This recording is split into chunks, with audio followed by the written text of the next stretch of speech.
Jak and Daxter was one of the first cutesy character-driven platform games to be released on the PlayStation 2 about 2 years ago.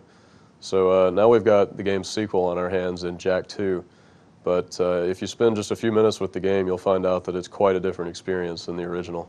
The first difference you'll notice between Jak II and its predecessor is that the tone of the game has gotten a lot darker. The game starts off with Jak and Daxter and their two friends Kira and Samos from the first game messing around with some precursor machinery that they found. And through some button-pressing hijinks, they end up opening a rift in space and basically getting flung through this portal.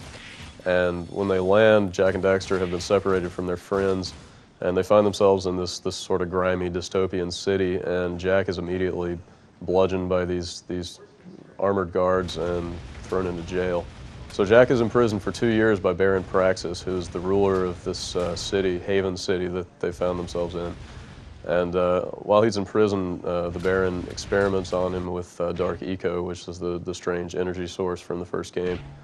And after 2 years, Daxter finally decides to come along and rescue Jak, and he busts him out of prison, and they make their way out into Haven City and start mingling with the populace. Almost immediately after your prison break, you'll run into an underground resistance movement that's fighting against the Baron's rule. You'll find that once you get involved with the underground, if you've played Grand Theft Auto, the gameplay will seem very familiar to you. You make your way around Haven City, which is really alive with pedestrians and people on hover cars that you can commandeer and drive around the city. You'll be moving around between different key story characters that are represented as icons on your mini-map.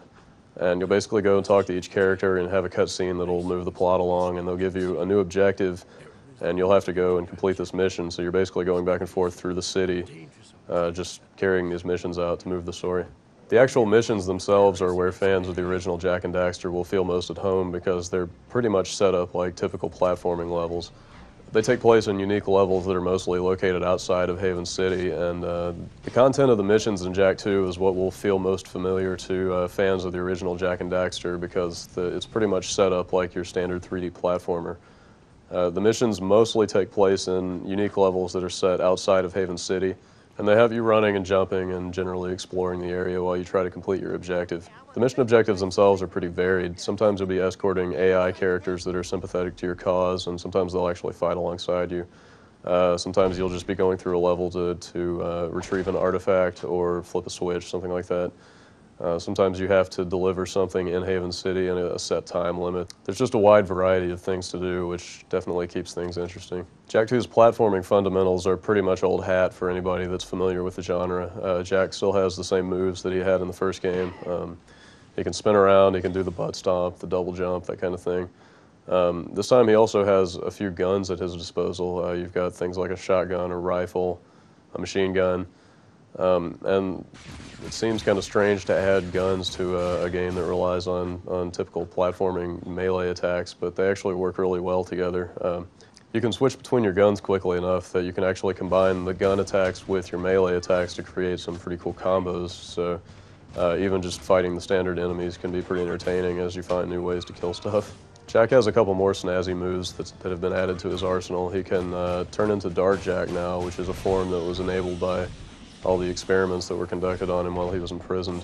This form basically just gives you increased speed and damage for your melee attacks. It's just like a berserker form of Jak, basically. And finally, he'll get a hoverboard a few hours into the game that you can use to zoom around the city and the various levels more quickly. And you can also take it to a skate park that's located in town and pull off some Tony Hawk-style tricks for points. Naughty Dog has always been known as a really technically adept developer. They've always had some of the best-looking games on both the PlayStation and the PlayStation 2. And Jak II absolutely lives up to their legacy. It's pretty much one of the best-looking games you can find on the PS2 right now. The environments are huge and lush. They've got tons of detail. They're really colorful. The characters are incredibly detailed. The character animation is excellent. Overall, if you're looking for a game to show off the PS2's graphical capabilities, this is the game to do it with. The sound in Jak II is a pretty solid package too. The sound effects are nice and weighty. They've got some punch to them.